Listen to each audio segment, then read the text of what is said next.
So begin with the normal world, go to Never Never Land, and then come back to normal. Friday, March 10th. In the normal world, Fed meets next Wednesday. Fed's going to raise the overnight cost of money by 1/4%. That's already built into all markets. It's built into short-term rates and long-term. The question is what Sherry Yellen says in her press conference afterwards about the hikes to come. And the economic data is running fast. It's running really a notch ahead of Fed forecast. Fed says it's going to hike 3 times total this year. This would be the first one, would mean 2 more. Do they accelerate that or stay just on that track? The hunch is that mortgage rates go up, if not between now and Wednesday or shortly thereafter. There's a chance that as the Fed pushes up on short-term rates, long-term rates don't rise as fast, which is said to be a yield curve flattening, which is common late in a tightening process but not early. This is early, but the economy's not all that strong and inflation's not really going anywhere. And despite a very good job report today, wages aren't going anywhere. From there to Never Never Land. Since the election, Trump supporters have been elated.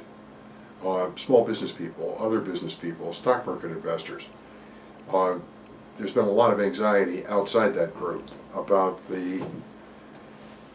Mr. Trump's demeanor, and the potential economic plans have been on the table.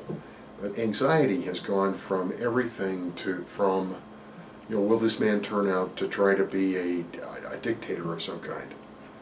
The inaugural was very dark.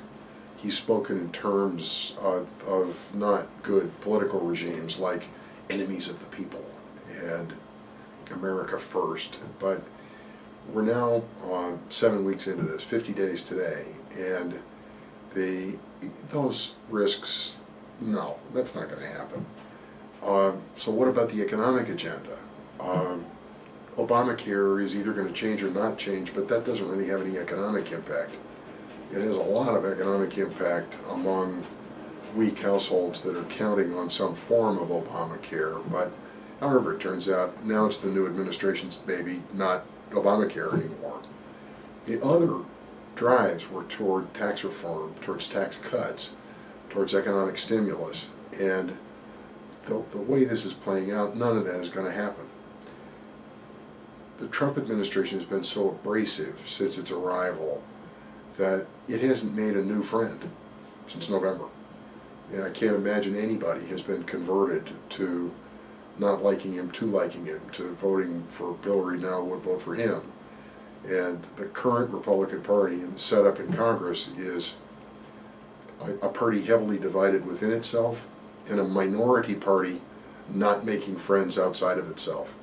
And there isn't any way for a minority administration, even though holding both houses of Congress and the presidency, there isn't any way for a minority party to drive through a revolutionary agenda.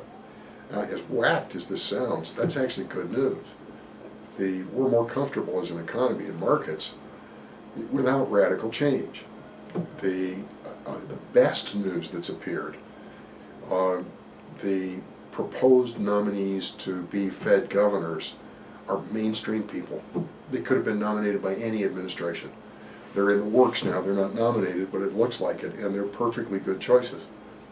John Huntsman will be the ambassador to Moscow, and he's a very capable man, governor of Utah, but a first-class character.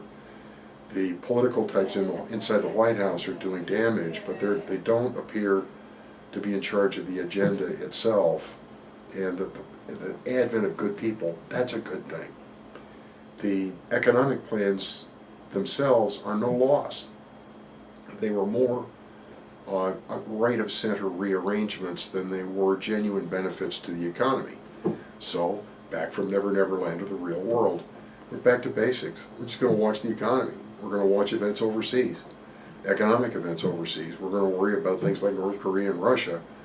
And after, whatever this has been, almost 5 months since the election, there's a sense of settling back into a normal range, and that's reassuring to a lot of people.